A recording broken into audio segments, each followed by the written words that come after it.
प्यारे बच्चों, पिछले लेक्चर में हमने यह पढ़ा था कि जनन क्या होता है, जनन क्यों आवश्यक है, जनन प्रक्रिया में क्या होता है और जनन के उपरांत पैदा होने वाली विभिन्नताएं कैसे किसी स्पीसीज की उत्तरजीविता के लिए महत्वपूर्ण है। ठीक है, तो आज के लेक्चर में हम पढ़ेंगे कि जनन की जो दो विधियां हैं, अलैंगिक जनन एवं लैंगिक जनन। तो आज हम अलैंगिक जनन के विभिन्न प्रकार पढ़ेंगे। ठीक है, तो अलैंगिक जनन जो है वो कई तरीके का होता है। सबसे पहले आप ये समझिए कि अलैंगिक जनन होता क्या है। अलैंगिक जनन यानी कि एसेक्सुअल रिप्रोडक्शन। ठीक है, तो एसेक्सुअल रिप्रोडक्शन यानी अलैंगिक जनन में ये वह जनन है जिसमें संतान की उत्पत्ति के लिए केवल एकल जीव की आवश्यकता होती है। कहने का अर्थ है, अगर हम सरल शब्दों में समझें, कि जब एक ही जीव अपने संतान को उत्पन्न करता है, जैसे हम हैं, मनुष्य है, वह जब अपनी संतति की उत्पत्ति करता है तो उसमें नर एवं मादा यानी माता एवं पिता दोनों की आवश्यकता होती है, तो वह लैंगिक जनन होता है। लेकिन अलैंगिक जनन में केवल एक ही जीव होता है और वही अपनी संतान की उत्पत्ति करता है। ठीक है, तो अलैंगिक जनन कई प्रकार का होता है। आज हम उसी अलग अलग प्रकार के अलैंगिक जनन के बारे में पढ़ेंगे। सबसे पहला प्रकार जो अलैंगिक जनन का है वह है द्विखंडन। ठीक है, द्विखंडन में क्या होता है कि एक कोश की जीवों में कोशिका विभाजन अथवा विखंडन द्वारा नए जीवों की उत्पत्ति होती है। अलैंगिक जनन अधिकांश एक कोश की जीवों में होता है या सरल संरचना वाले बहुकोशिक जीवों में होता है। ठीक है, ये बात आप सबसे पहले समझिए। अलैंगिक जनन जो होता है वह एक कोश की जीवों में होता है या फिर बहुत सरल संरचना वाले बहुकोशिक जीवों में होता है। अलैंगिक जनन की विधि में क्या होता है कि एक ही जीव अपने संतान की उत्पत्ति करता है। इसके लिए नर एवं मादा दोनों की आवश्यकता नहीं होती। ठीक है, तो ये कई तरह का होता है। सबसे पहले द्विखंडन। द्विखंडन क्या होता है, एक कोश की जीवों में कोशिका विभाजन अथवा विखंडन द्वारा नए जीवों की उत्पत्ति होती है। विखंडन जो है वो अनेक तरह के होते हैं। अनेक जीवाणु तथा प्रोटोजोआ की कोशिका विभाजन द्वारा सामान्यतः दो बराबर भागों में विभक्त हो जाते हैं। अनेक जीवाणु और प्रोटोजोआ जो होते हैं वो कोशिका विभाजन द्वारा सामान्यतः दो बराबर भागों में विभाजित होते हैं। यानी कि द्विखंडन विधि में जो कोशिका होती है एक कोश की जीव की, वह दो बराबर भागों में बंट जाती है और दो बराबर भागों में बंटने के बाद एक भाग जनक हो जाता है और दूसरी भाग उसकी संतान हो जाती है। ठीक है, तो अमीबा इसका उदाहरण है। अमीबा जैसे जीवों में कोशिका विभाजन किसी भी तल पर हो जाता है। ठीक है, तो यह अमीबा है। अमीबा की ये देखिए आप, ये अमीबा है। अमीबा की कोशिका है, ये एक कोश की जीव है। यानी कि यह जो अमीबा जो होता है जीव, वो केवल एक कोशिका बना है। तो एक कोशिका से बना हुआ उसका शरीर है। तो अनुकूल परिस्थितियों में क्या होता है कि जब उसकी कोशिका का जो केंद्रक होता है वह धीरे धीरे दो भागों में बढ़ जाता है। ठीक है, तो किसी भी तल से यह दो विभाजन हो सकता है, किसी भी तल से। तो इस तरीके से आप देखिए, अनुकूल परिस्थितियों में अमीबा जो है अपनी कोशिका को दो बराबर भागों में बांट देता है। तो ये जो एक अमीबा था वो यहाँ दो अमीबा हो गए। ठीक है, तो एक अमीबा से दो अमीबा बन गए कोशिका के विभाजन द्वारा और कोशिका दो बराबर भागों में बढ़ गई। इस तरीके के अलैंगिक जनन को द्विखंडन कहते हैं और इसका उदाहरण है अमीबा। इसी तरीके का द्विखंडन लेशमानिया में भी होता है। लेशमानिया जो है वह कालाजार का जो रोगाणु है, कालाजार एक बुखार होता है, उसका रोगाणु का नाम है लेशमानिया। उसकी कोशिका के एक सिरे, उसकी कोशिका के एक सिरे पर कोड़े के समान सूक्ष्म संरचना होती है। देखिए आप, ये आप ये पतली डोरी जैसी देख रहे होंगे, ये कोड़े के समान सूक्ष्म संरचना होती है। ऐसे जीवों में द्विखंडन एक निर्धारित तल से होता है। यानी कि एक निर्धारित तल से द्विखंडन होता है। देखिए, कोड़े जैसी संरचना हर एक आकृति में बढ़ते जाएगी। आप देखिए, इस तरीके से एक निर्धारित तल से दो बराबर भागों में ये बढ़ जाता है। तो अमीबा में द्विखंडन किसी भी तल से 2 बराबर भाग बन जाते हैं, लेकिन लेशमैनिया में द्विखंडन होता है, लेकिन एक निश्चित तल से होता है। एक निश्चित तल से लेशमैनिया 2 बराबर भागों में बढ़ जाता है। ठीक है, ऐसे जीवों में द्विखंडन एक निर्धारित तल से होता है। मलेरिया परजीवी प्लाज्मोडियम। ठीक है, अब दूसरी जो विधि है अलैंगिक जनन की, जो दूसरी विधि है वह है बहुखंडन। ये देखिए बहुखंडन में क्या होता है, जैसे द्विखंडन में एक कोशिका 2 भागों में बढ़ती है, बहुखंडन में एक कोशिका कई भागों में बढ़ जाती है। मलेरिया परजीवी प्लाज्मोडियम जो है वो मलेरिया का परजीवी है। प्लाज्मोडियम जो होता है वह क्या करता है, एक कोशिका जीव एक साथ अनेक कोशिकाओं में विभाजित हो जाता है। ये प्लाज्मोडियम जो है वो एक कोशिकी जीव है और अनुकूल परिस्थितियों में है ये एक कोशिका कई कोशिकाओं में विभाजित हो जाती है, इसलिए इसको कहते हैं बहुखंडन। जबकि अमीबा में या लेशमानिया में जो कोशिका होती है वो 2 भागों में बढ़ती है, इसलिए उसे द्विखंडन कहते हैं। और प्लाज्मोडियम में जो एक कोशिकी जीव होता है वह अपने अनेक संतति कोशिकाओं में विभाजित होता है, यानी कि उसकी एक कोशिका कई कोशिकाओं में विभाजित हो जाती है और अपने संतान को जन्म देती है। इस विधि को बहुखंडन कहते हैं। अलैंगिक जनन की इस विधि को बहुखंडन कहते हैं। ठीक है, तो अभी तक हमने अलैंगिक जनन के 2 प्रकार पर पढ़े, द्विखंडन एवं बहुखंडन। ठीक है, अब अगला प्रकार हमारा है पुनरुद्भवन। पुनरुद्भवन में क्या होता है,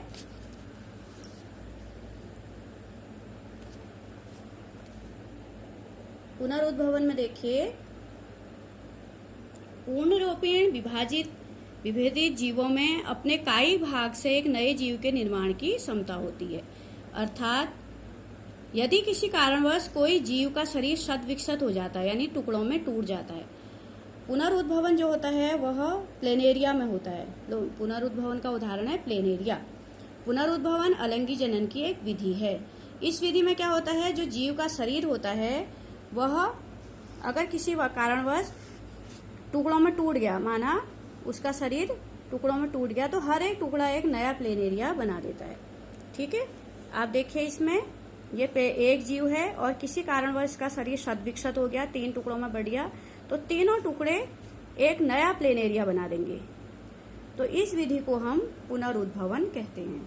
ठीक है, इस विधि को पुनरुद्भवन कहते हैं। इसमें क्या होता है कि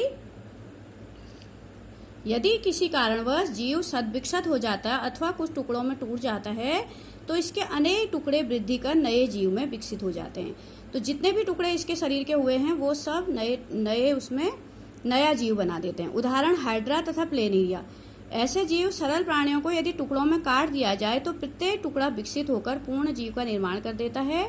यह पुनरुद्भवन कहलाता है। ठीक है, तो इस वाले विधि में, अलैंगिक जनन की इस विधि में, पुनरुद्भवन में, अगर किसी कारणवश कोई जीव के कई टुकड़े हो जाते हैं तो हर टुकड़ा एक नया प्लेनेरिया बना देता है। इस विधि को, अलैंगिक जनन की इस विधि को पुनरुद्भवन कहते हैं। अगली विधि है मुकुलन। ठीक है, मुकुलन में क्या होता है, मुकुलन जो होता है वो हाइड्रा में होता है। हाइड्रा इसका मुकुलन विधि का उदाहरण है। हाइड्रा में क्या होता है, हाइड्रा जैसे कुछ प्राणी पुनर्जनन क्षमता वाली कोशिकाओं का उपयोग मुकुलन के लिए करते हैं। हाइड्रा में कोशिकाओं के नियमित विभाजन के कारण एक स्थान पर उभार विकसित हो जाता है। ये आपको दिख रहा होगा उभार, ये उभार विकसित हो जाता है एक जगह पे हाइड्रा में। हाइड्रा जो है वो एक कोशिकीय प्राणी है। इसमें क्या होता है, कोशिकाओं के नियमित विभाजन, जब भी कोशिकाओं का विभाजन होता है तो उसकी वजह से इसके शरीर के एक भाग पर उभार पैदा हो जाता है। ये देखिए उभार, यह उभार वृद्धि करता है। अब अगले आर में देखिए ये उभार और बड़ा हो गया। ठीक है, वृद्धि करके यह मुकुल कहलाता है। और कुछ समय बाद आप देखिए ये जो हाइड्रा की आकृति थी वही आकृति अब यहीं पर भी बन गई। इसको हम नन्हा जीव कहेंगे, हाइड्रा का संतान है ये। ठीक है, तो हाइड्रा ने क्या किया, हाइड्रा के शरीर के अंदर कोशिका विभाजन के कारण उसके शरीर पर किसी भाग पर एक उभार उभर के आ जाता है। वह उभार जो है वो मुकुल कहलाता है। जब वृद्धि करता है तो मुकुल जब और बड़ा होता है तो वह एक नन्हा हाइड्रा यानी नन्हा जीव बदल जाता है और पूर्ण विकसित होकर, जब यह पूर्ण विकसित हो जाता है, प्रॉपर इसका विकास हो जाता है, तो यह अपने जनक से अलग होकर के स्वतंत्र जीव बन जाता है। ठीक है, तो हाइड्रा में मुकुलन होता है। मुकुलन में क्या होता है, एक मुकुल यानी उभार पैदा होता है जो वृद्धि करके नया हाइड्रा बनाता है और कुछ समय बाद अपने जनक से अलग होकर के पूर्ण रूप से स्वतंत्र जीव बन जाता है। अगली विधि जो है वो है कायिक प्रवर्धन। कायिक प्रवर्धन में क्या होता है, ऐसे बहुत से पौधे हैं जिनमें कुछ भाग जैसे जड़, तना, पत्तियां उपयुक्त परिस्थितियों में विकसित होकर नया पौधा उत्पन्न करते हैं। आपने देखा होगा कि अगर आप एक उपयुक्त मौसम में गुलाब की कलम लगाते हैं, यानी गुलाब की टहनी को भी अगर हम कहीं पर लगाते हैं तो उससे एक नया गुलाब का पौधा पैदा हो जाता है। ठीक है, अधिकतर जंतुओं के विपरीत यह विधि पौधों में, एक कोशिकीय पौधों में जनन विधि के रूप में प्रयोग होती है।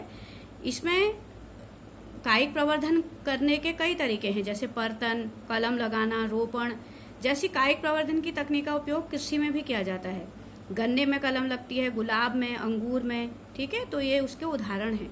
गन्ना, गुलाब के भी आपने देखा होगा कि टहनी को आप अनुकूल परिस्थितियों में लगाते हो तो वह क्या होता है, एक नया गुलाब का पौधा बन जाता है। वैसे ही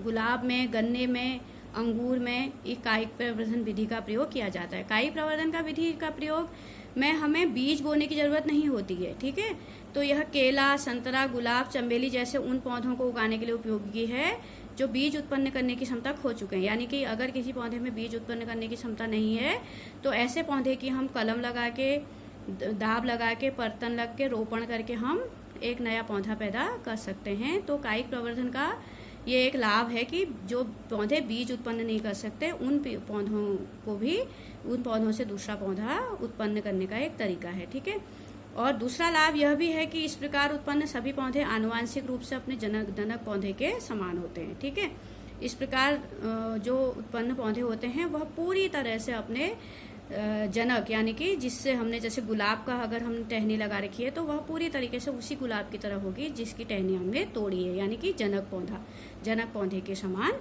होता है। तो यह अलैंगिक जनन का एक प्रकार है। ठीक है, अगला है हमारा अंतिम बीजाणु समासंग। बीजाणु समासंग में क्या होता है,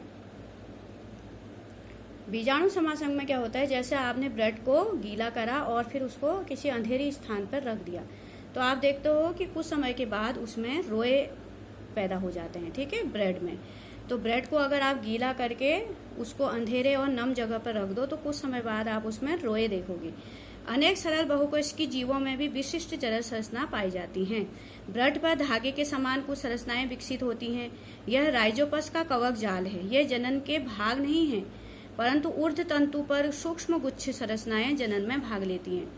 ऐसे ही जो रोए हमारे पैदा हो जाते हैं उन रोए के अंतिम सिरों पर क्या होता है, सूक्ष्म गुच्छ यानी गोल संरचनाएं होती हैं जो जनन में भाग लेती हैं। ये गुच्छ जो है बीजाणुधानी है जिसमें विशेष कोशिकाएं या बीजाणु पाए जाते हैं। तो राइजोपस के जो बीजाणु हैं इन गुच्छों में पाए जाते हैं और अनुकूल परिस्थिति आने पर राइजोपस का नया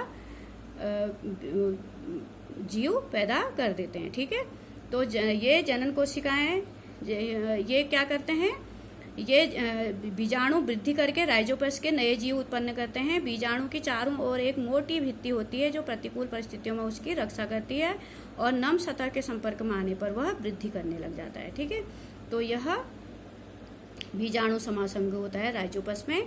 जैसे ब्रेड को अगर हम गीला करके अंधेरे स्थान पर रख दें तो उसमें रोए जैसे जाल जैसी संरचना, धागे के समान संरचनाएं पैदा होती हैं। इन धागे की समान संरचनाओं के अंतिम सिरों पर गोल गुच्छ संरचनाएं होती हैं जिनमें बीजाणु होते हैं।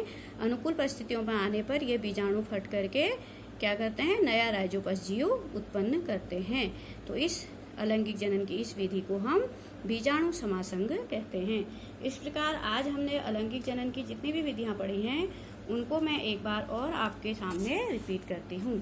ठीक है, आज हमने क्या पढ़ा, अलैंगिक जनन के विभिन्न प्रकार। ये हमने पढ़ा अलैंगिक जनन के विभिन्न प्रकार। तो यह अलैंगिक जनन एकल जीवों में प्रजनन विधि, जो जीव अकेले संतान उत्पन्न कर सकता है उनके प्रजनन की विधि को हम अलैंगिक जनन कहते हैं। ठीक है, जो जीव अकेले संतान की उत्पत्ति कर सकता है, अकेला एक ही जीव संतान उत्पन्न कर सकता है, उसमें नर और मादा यानी माता पिता दो की आवश्यकता नहीं होती, केवल एक जीव प्रजनन करके अपनी संतान की उत्पत्ति कर सकता है, उस प्रजनन को अलैंगिक जनन कहते हैं। अलैंगिक जनन में क्या होता है, जो मेन जनन होता है, जनन में एक कोशिका द्वारा डीएनए प्रतिकृति का निर्माण तथा अतिरिक्त कोशिकीय संगठन का सृजन होता है। जनन का अर्थ है, जनन की क्रियाविधि में क्या होता है, एक कोशिका द्वारा डीएनए प्रतिकृति का निर्माण तथा अतिरिक्त कोशिकीय संगठन का सृजन होता है। जब भी जनन होता है डीएनए प्रतिकृति बनती है और एक कोशिका से दो कोशिकाएं बनती हैं और कोशिकीय संगठन का भी सृजन होता है। विभिन्न जीवों द्वारा अपनाए जाने वाले जनन की प्रणाली उनके शारीरिक अभिकल्प पर निर्भर करता है। जो भी जीव हैं वह जनन की कौन सी विधि अपना रहे हैं यह निर्भर करता है उनके शारीरिक अभिकल्प यानी उनके शरीर की बनावट कैसी है। कोई भी जीव होगा वह अलैंगिक जनन करेगा या लैंगिक जनन करता है, यह निर्भर करता है उनके शरीर की संरचना कैसी है, उनके शरीर का अभिकल्प कैसा है। अब हम आ जाते हैं अलैंगिक जनन पे। अलैंगिक जनन की परिभाषा क्या है, ठीक है। इस प्रकार के जनन में दो जीवों या जनकों की भागीदारी नहीं होती, इसमें केवल एकल जनक के द्वारा संतान उत्पन्न होती है। अलैंगिक जनन में इस प्रकार के जनन में दो जीवों यानी दो जनकों की भागीदारी नहीं होती, इसमें केवल एकल जनक द्वारा संतान उत्पन्न होती है। अलैंगिक जनन से उत्पन्न संतति आनुवांशिक रूप से आपस में तथा जनकों के समान होती है। अगर अलैंगिक जनन के उपरांत कई जीव पैदा होते हैं तो वो सब आपस में और अपने मूल जीव जिससे वो पैदा हुए हैं वो सब आपस में एक समान होते हैं, इसलिए इन्हें क्लोन भी कहते हैं। ठीक है, अलैंगिक जनन से जो संतान की उत्पत्ति होगी वह पूरी तरह अपने जनक के समान होगी, इसलिए इन्हें क्लोन कहते हैं। उनमें विभिन्नताएं नहीं होंगी, वो पूरी तरह अपने जनक के समान होंगी। अब अलैंगिक जनन के जो विभिन्न प्रकार हमने पढ़े थे उन्हें भी एक बार समझा लूं। सबसे पहले है विखंडन यानी फिजन। विखंडन में क्या होता है, कोशिकीय जीवों में कोशिका विभाजन तथा विखंडन द्वारा नए जीवों की उत्पत्ति होती है। विखंडन दो प्रकार का होता है। सबसे पहले द्विखंडन, अनेक जीवाणु तथा प्रोटोजोआ की कोशिका विभाजन द्वारा सामान्यतः दो भागों में विभक्त हो जाती है, जैसे अमीबा। अमीबा में कोशिका विभाजन किसी भी तल में होता है। और दूसरा मैंने आपको बताया था कालाजार का रोगाणु लेशमेनिया। लेशमेनिया में द्विखंडन एक निर्धारित तल से होता है। उसके बाद दूसरी विधि अलैंगिक जनन की है बहुखंडन। बहुखंडन में क्या होता है, मलेरिया परजीवी, प्लाज्मोडियम जैसे अन्य कोशिकीय जीव एक साथ क्या होता है, अनेक संतति कोशिकाओं में विभाजित हो जाते हैं, जिसे बहुखंडन कहते हैं। यानी कि एक कोशिका कई कोशिकाओं में विभाजित हो जाती है और अपनी संतान की उत्पत्ति करती है। उसके बाद द्विखंडन के बाद अगला है खंडन। ठीक है, खंडन में क्या होता है, स्पाइरोगायरा सामान्यतः विकसित होकर छोटे छोटे टुकड़ों में खंडित हो जाते हैं।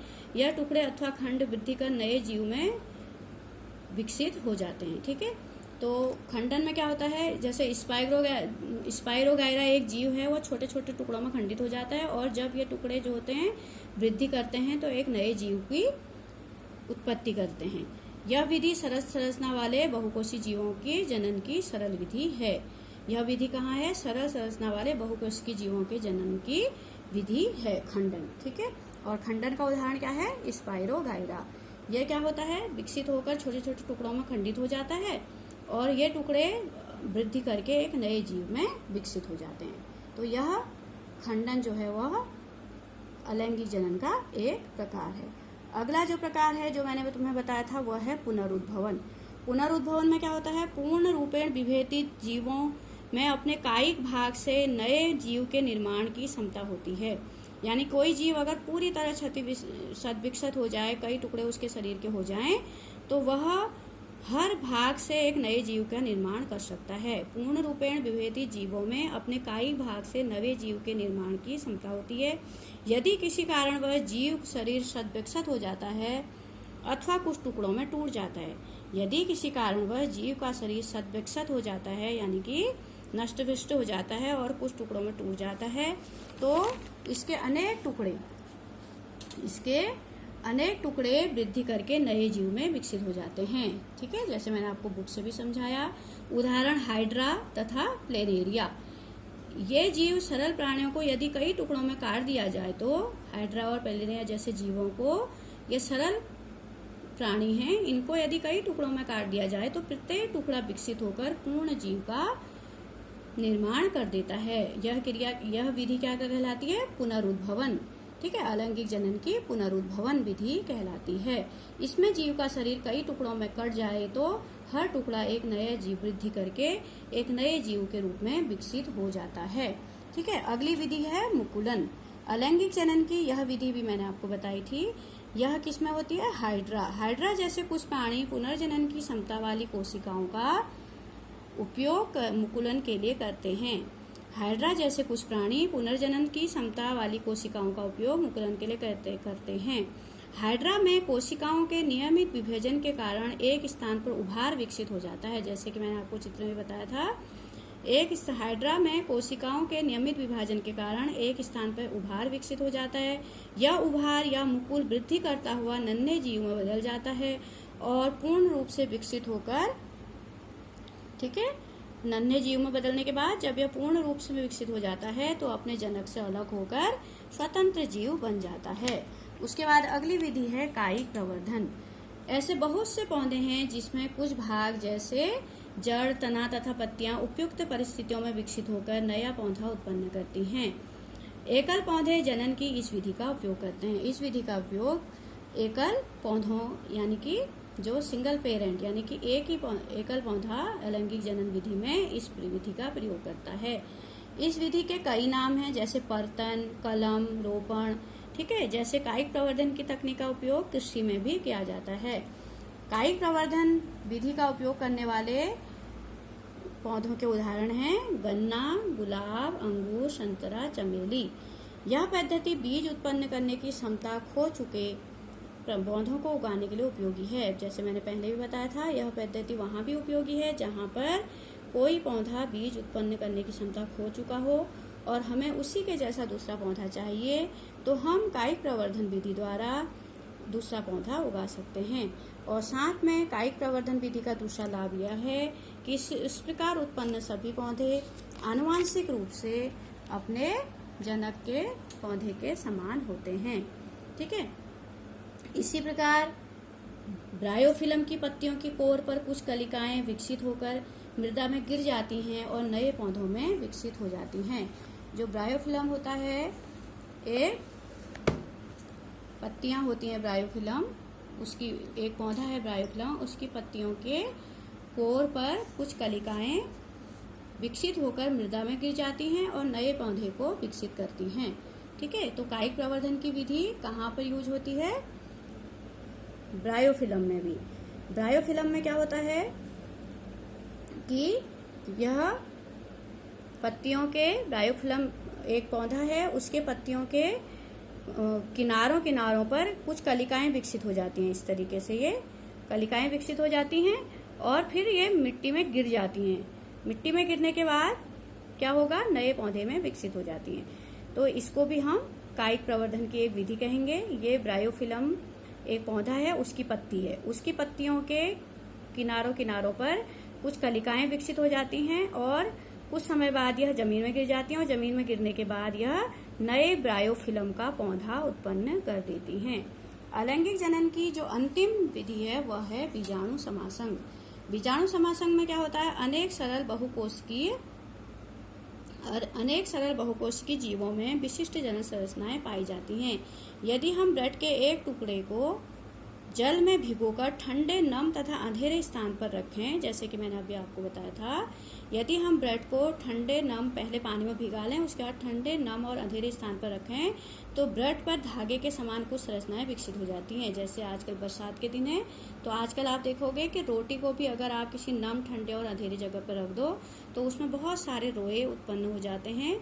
ये रोए राइजोपस हैं। यह राइजोपस का कवक जाल है। ये जनन में के भाग नहीं है, परंतु ऊर्ध्व तंतुओं पर सूक्ष्म गुच्छ संरचनाएं यानी कि उनके कोनों पर सूक्ष्म गुच्छ संरचनाएं जनन में भाग लेती हैं। ठीक है, तो ये राइजोपस का है। अभी आपको मैंने बताया था, ये सूक्ष्म गुच्छ जैसी संरचनाएं हैं। इसमें बीजाणु रहते हैं, बीज रहते हैं और अनुकूल परिस्थितियों में आने पर यह नया राइजोपस का जीव बना देते हैं। ठीक है, तो ये क्या होता है, ये गुच्छ बीजाणुधानी हैं जिसमें विशेष कोशिकाएं अथवा बीजाणु पाए जाते हैं। ठीक है, यह बीजाणु वृद्धि करके राइजोपस के नए जीव उत्पन्न करते हैं। जब ये बीजाणु अनुकूल परिस्थितियों में वृद्धि करते हैं तो राइजोपस का नया जीव पैदा होता है। तो बच्चों, उपयुक्त जनन की सभी पद्धतियों में आपने देखा होगा, सभी विधियों में क्या देखा आपने विशेष, उपयुक्त जनन की सभी विधियों में नई पीढ़ी का सृजन केवल एकल जीव द्वारा होता है। आपने जितनी भी विधियां पढ़ी उसमें जो जनक था वो एक ही था, एक ही जीव था, या पौधा हो चाहे जीव हो वह एक ही था। ऐसी जनन पद्धति एक कोशिकीय जीवों में पाई जाती है और सरल संरचना वाले बहुकोशिकीय जीवों में पाया जाता है। लेकिन इन सभी पद्धतियों की विशेषता यह थी कि इसमें जो जनक था वह एक सिंगल था। ठीक है, एक ही था, और जो नई पीढ़ी का सृजन हुआ वह केवल एक जीव द्वारा होता है। इसे अलैंगिक जनन कहते हैं। तो आज हमने अलैंगिक जनन के विभिन्न प्रकार पढ़े। ठीक है, तो आप सबको यह समझ में आया तो आप लोग जरूर सब्सक्राइब कीजिएगा।